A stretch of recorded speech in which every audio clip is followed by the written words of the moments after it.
the best of the week on Relevant Radio. Let's go to Molly now in Tampa. Good morning, Molly. Hey, good morning. So I've got a question or some advice to ask of you. I secretly baptized my niece and nephew a couple of years ago. And it's sort of been working on me or been pressed on me that probably was not my place to do, was not right. So I'm wondering, is this something I need to take to confession? Is this something I need to tell the parents about? Because my brother-in-law was Catholic, has moved away from the church, married a Protestant who is very against Catholicism. So I'm not quite sure what to do with this, feeling that I have that I've done something wrong. Well, you did. You had the right reasons in mind. I'm sure it's because you saw it seemed kind of hopeless, given the circumstances, that those children would ever be baptized, right? That's my guess. Yes. Yeah. So your heart was in the right place, but no, you shouldn't have done that.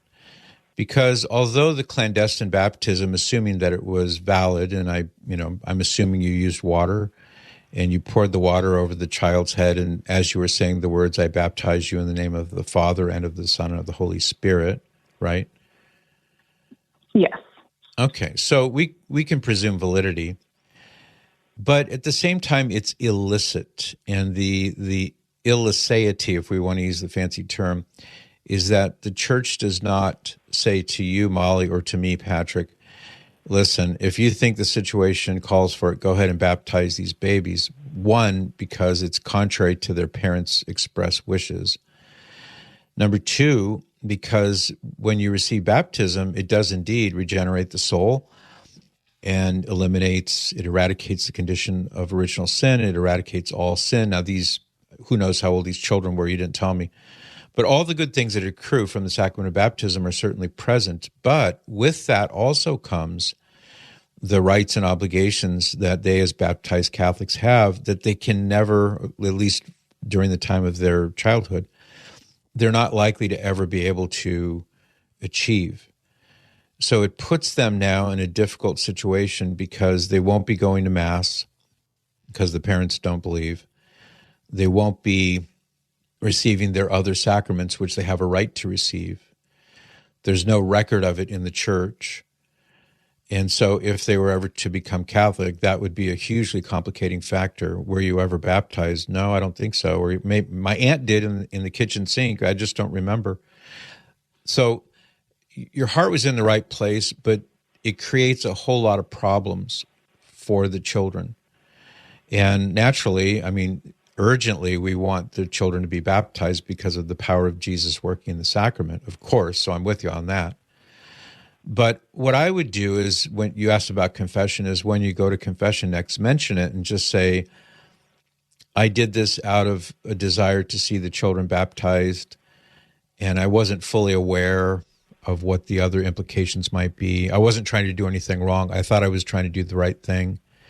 And then just leave it at that. And that way you know that it's mentioned, and Jesus takes all that into account, takes into account your sincerity and so on, your love for the children.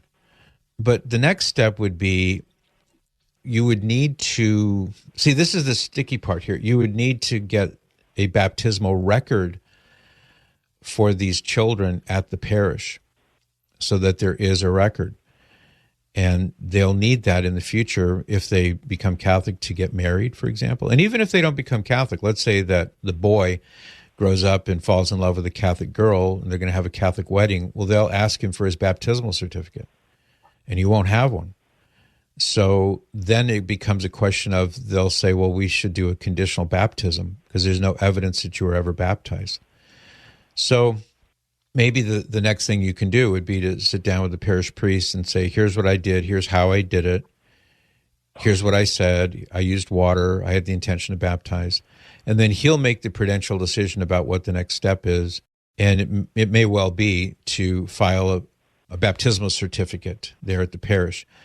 Then that becomes a question of, well, what if the parents discover this? What will their reaction be? You see, it has a ripple effect, in other words. Now, let me add one other thing now that I think about it. Let's say that you were in Syria where they're slaughtering people door to door, machine gunning families and things. It's such a horrible thing going on right now. And that kind of upheaval is going on. And these are two children who you want to baptize in a life and death situation where death could be imminent. That would be a scenario where you could baptize them. Maybe their parents are dead or they've left or something. So in an extreme situation where death is likely or possible, in a situation like that, you can baptize a child like that, or anybody for that matter. But under ordinary circumstances, you shouldn't do that. Does that make sense, Molly? It totally does. Yeah, I will make sure to do those things. Thank you for your time. You're welcome. And God bless you. I hear a little one in the background. Maybe there's more than one, but I'm sure your hands are full today. Yeah. Yeah. All right, Molly. Thank you so much. Thank you. You're welcome. Bye-bye. Like what you just heard? Share it with your family and friends. And thanks for listening.